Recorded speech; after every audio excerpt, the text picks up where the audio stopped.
Greetings, programs. For my inaugural YouTube video, I figured that I would bring you guys recent pickups.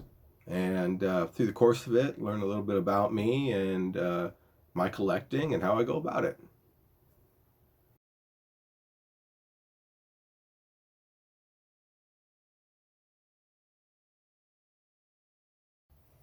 All right, now before we get too far into things, I want to give you all just a little information about myself and my collecting in general. I love thrifting and antique stores. I long time ago had a house fire, unfortunately, and the only good thing about having a house fire is having insurance to replace all the stuff that you lost. And that's when I kind of discovered my love of going to thrift stores, whether they are the name brand ones like Goodwill and the Salvation Army, or them hole in the wall ones that are just every town has them. They're unique to them.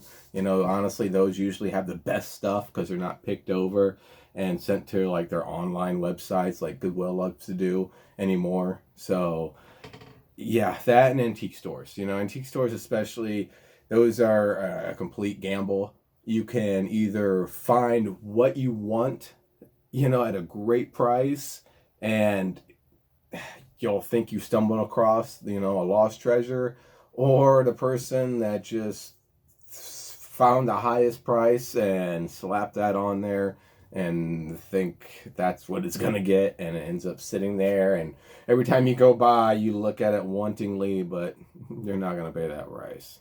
So that's where a lot of my collection comes from. That's where I fill out a lot of mine. It's just something I like to do. It's my general passion. I pick up a lot of random games just to fill out my collection, even if I only have a passing interest. Um, I run across, of course, the sports titles, the Maddens, the FIFAs, the 2K sports ball, whatever it might be. Those are always out there in droves, and I usually don't pick up too much of that kind of stuff. But depending on what it is, I still like to kind of, have some in my collection in case friends, basically, a friend wants to come over and, loves playing football and wants to stomp me out in some Madden that I only play once every 2 years, then,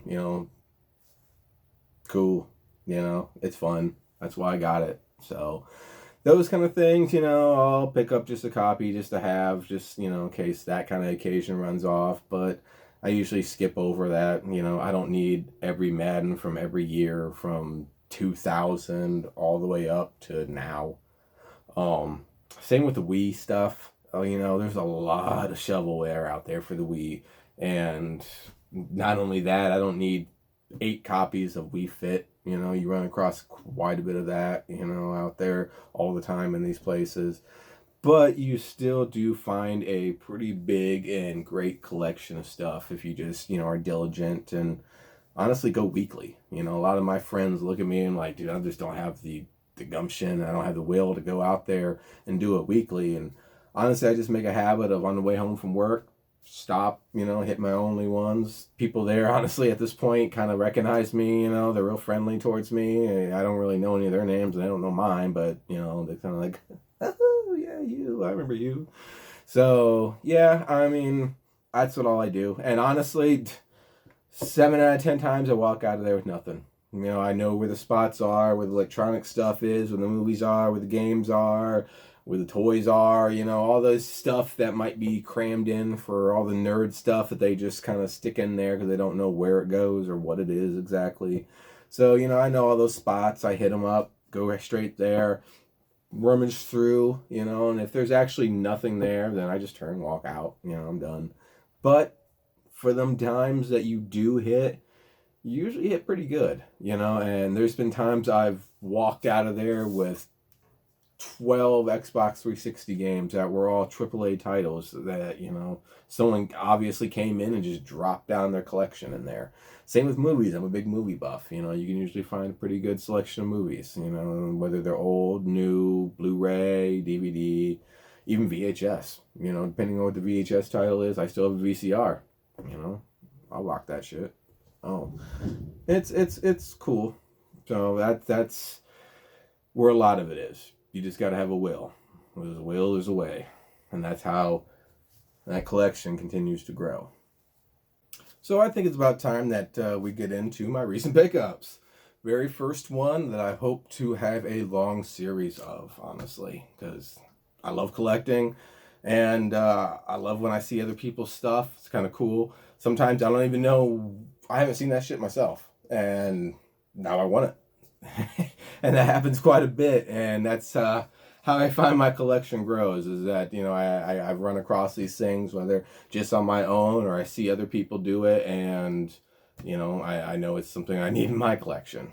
So I'm sure that you've all seen this by now, sitting next to me, noticed it. This is my first one I'm going to go over. The BioShock 2 Special Edition for the 360, which is one of my personal favorite systems ever. I love the 360. I had a great time playing it. I was heavy into the Halo 3, Halo Reach, Modern Warfare. I mean, if it was anything that was big in the heyday of the Xbox 360, I was on top of it. I've been a member of Xbox Live for 13 years now and counting, and I hope to be 13 years more. So,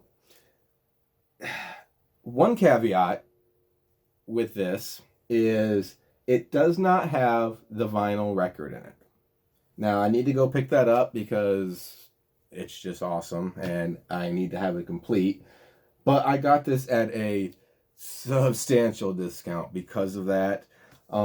Everything else is complete with it. Had the game, had the posters, had the special edition book that comes with it. All that stuff it had in there. But it just didn't have the vinyl record, which is cool, and I needed to complete it. But I was a poet and didn't know it. But it's not imperative. Honestly, the thing that I was really, really wanting were the posters. All three of those I have framed, as you see. I'll be placing that in, and I love them. They're beautiful. I love the deco art, and especially the feel, the vibe of Rapture, of just the deco in just general of that series. And looking framed up on the wall, they look amazing, and that was one of the big sellers on that. And for the price, like I said, I got it at a nice discount of what they usually go for, and I was very, very happy. Very happy. And yeah, it's a great series. I will be honest, I've never played this one. I've played BioShock 1, loved it.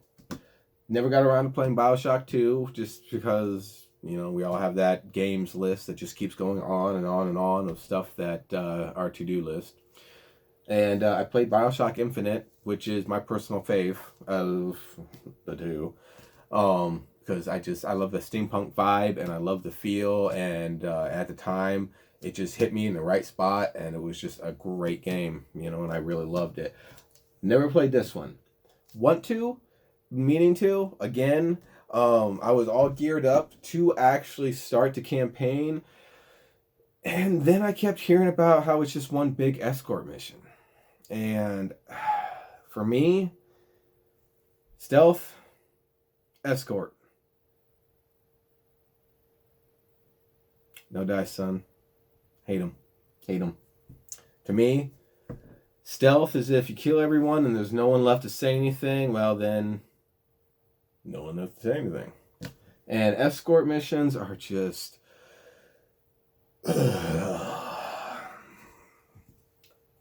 That's your thing? That's cool, dude. You do you. Not me.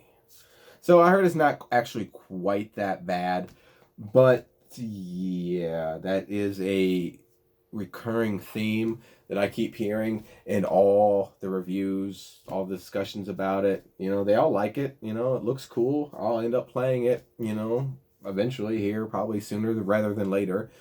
but I have a feeling that I'm not going to enjoy it on the level that I did the first and the third one. Next up on the list, Devil May Cry. Well, DMC Devil May Cry. What to say about this game besides controversy?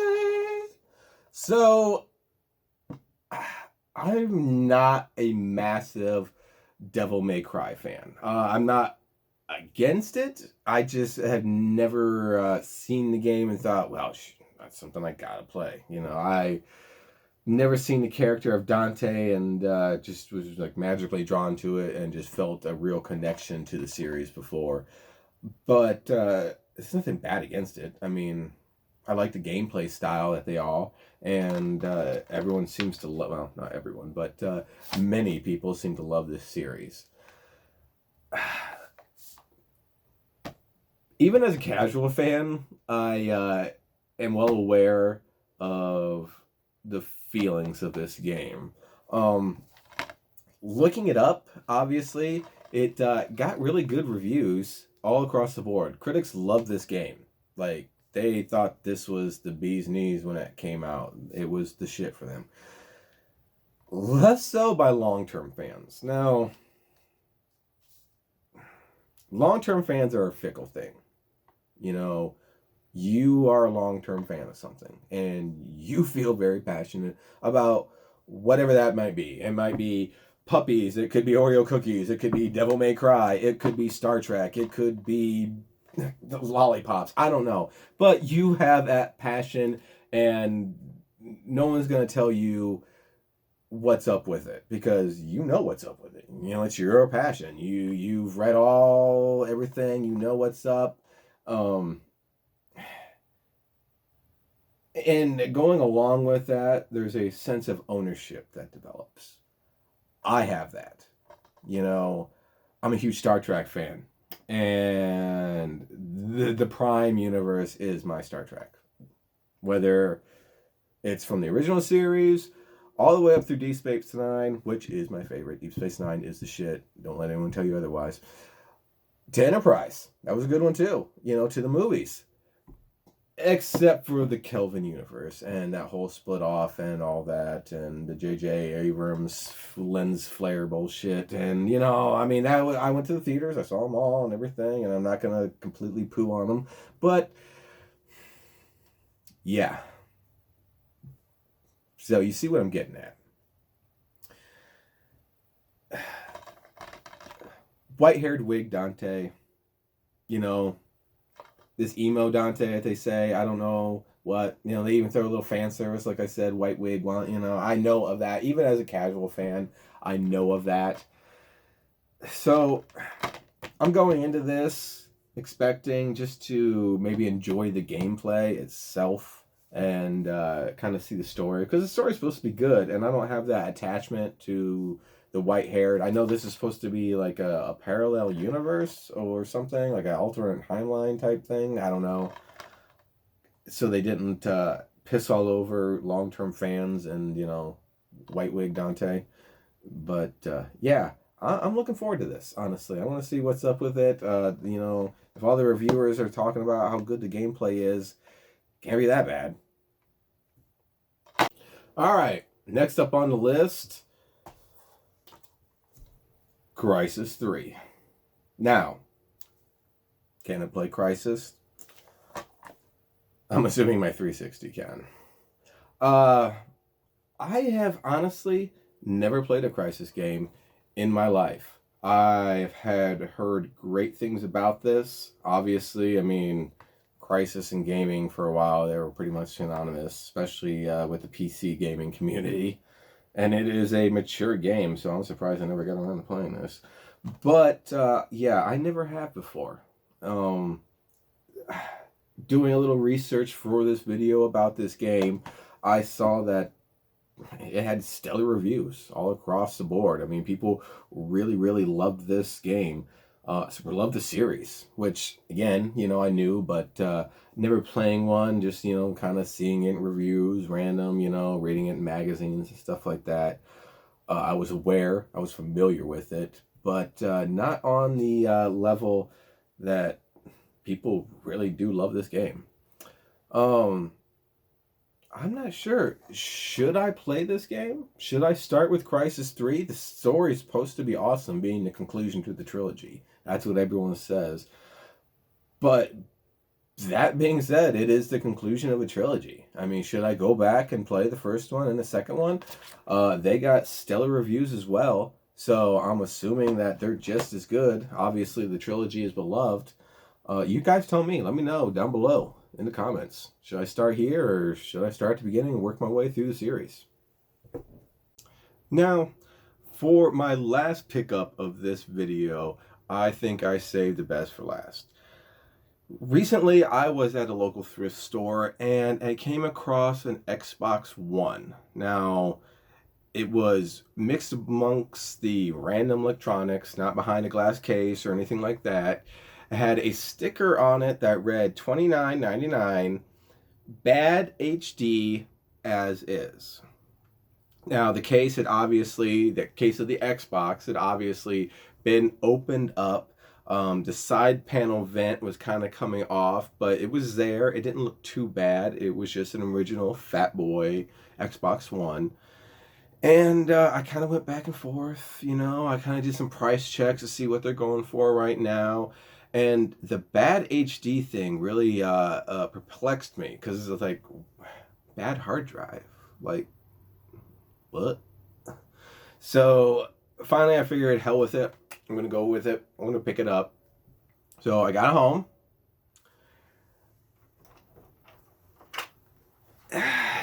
This bad boy right here. Now you'll see that there is a skin applied to this.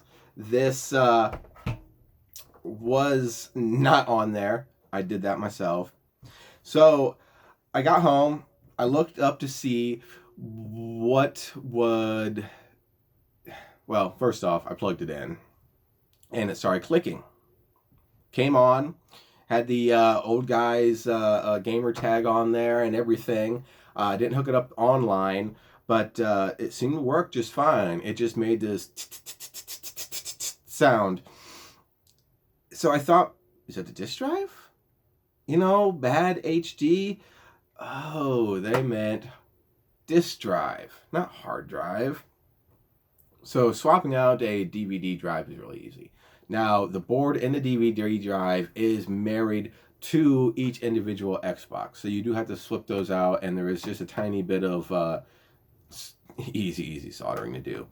But, so I did that, and I also got a new fan for it as well, an internal fan, because it was filthy. It was completely filthy. Whoever had this had no respect, no pride of ownership.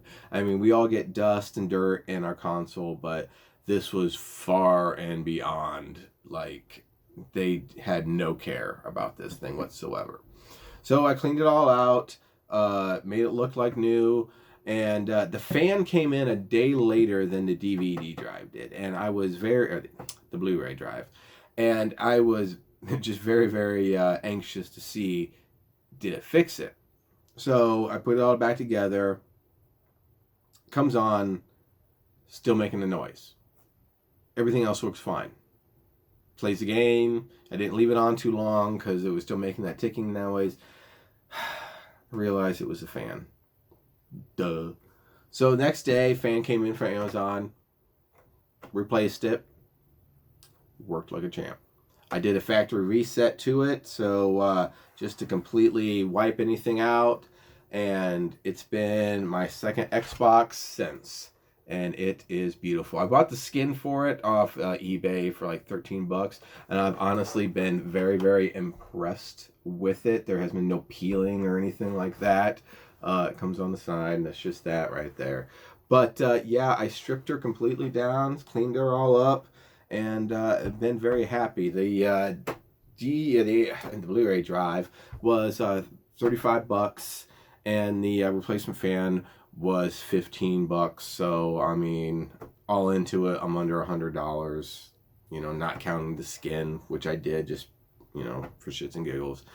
But yeah, I mean, I probably could have bought one around that price, but I don't know. Now I know that this one's completely cleaned out, brand new, working like a champ. Probably going to leave me or keep me going for a very long time.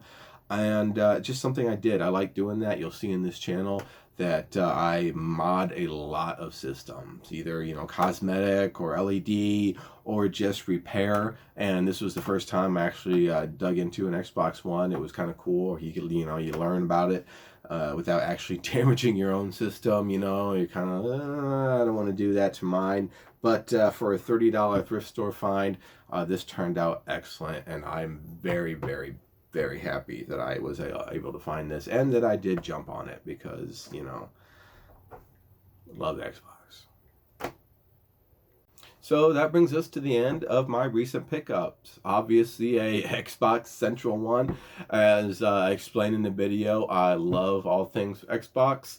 And as I was going through this video, I was starting with Xbox and noticed it was getting a little bit long.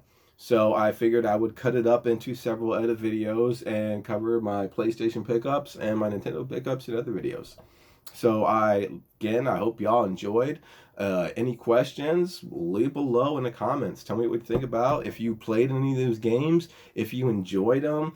I would love to hear your suggestions about other ones that might go along with some of the ones that I did pick up. So again, subscribe, comment, have a good time.